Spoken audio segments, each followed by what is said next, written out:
The Volkswagen Group has plunged a dagger into Diesel's image, but the body is still twitching. In larger vehicles, such as this 5,335-pound Range Rover Sport HSE TD6, diesel can make sense, especially when the fuel runs 80 cents or so cheaper per gallon than premium, as it was in California during our test. Land Rover, a brand that seems to rest perennially below average in initial quality scores but nonetheless enjoys strong sales, makes the diesel option mightily tempting. First, on 2016 models the upcharge is only $1,500, whether you get the HSE diesel base price, $72,945, or the less frothed SE base, $67,945. At 152 pounds, the weight penalty also is modest compared with the last gasoline V6 Sport HSE we tested. Yes, you have to add urea for the selective catalytic reduction system that mitigates smog-forming oxides of nitrogen, but the refill interval is about 10,000 miles. In the meantime, you can enjoy range of more than 600 miles between fuel pump visits. The Ford-sourced 254 horsepower 3.0-liter turbo diesel V6 and the 8-speed automatic transmission are superbly done, being both preternaturally quiet and relatively efficient for a permanently all-wheel drive truck in the Mastodon class. We averaged 24 miles per gallon in mixed driving, including climbing some steep mountain grades. We recorded only 15 miles per gallon in the gasoline Sport HSE in that earlier comparison test of 4 SUVs. It finished third.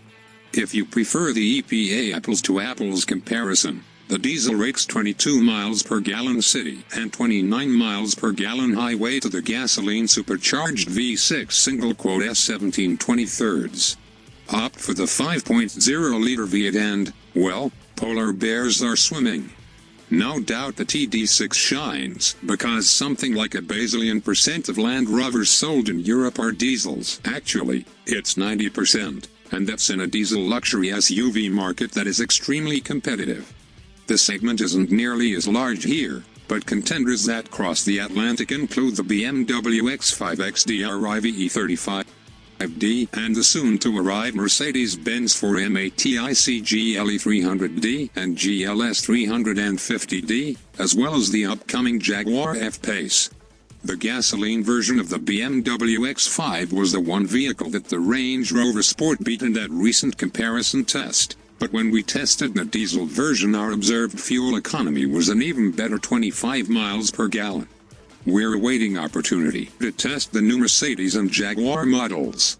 It's a little easier to stand out in the diesel deluxe segment here. Sales of the Audi Q7D and equivalent Porsche Cayenne diesel are temporarily suspended until the emissions scandal is resolved, and Volvo has no plans to offer us the diesel variant of its XC90.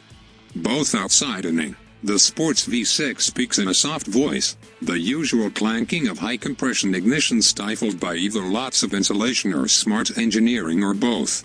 If you leave on the auto stop-start, which kills the engine at stoplights and in other idling situations, you get to experience the 3.0 single-quote S startup many times per trip.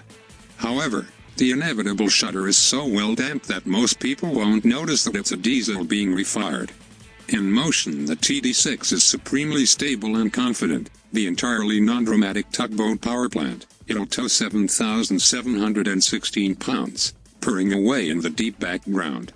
If the driver demands warp speed now, the engine takes its best shot at responding, the go pedal quickly unlocking 433 pounds-foot of torque for snap bursts, which, as is always the case with diesels, peter out as the revs rise.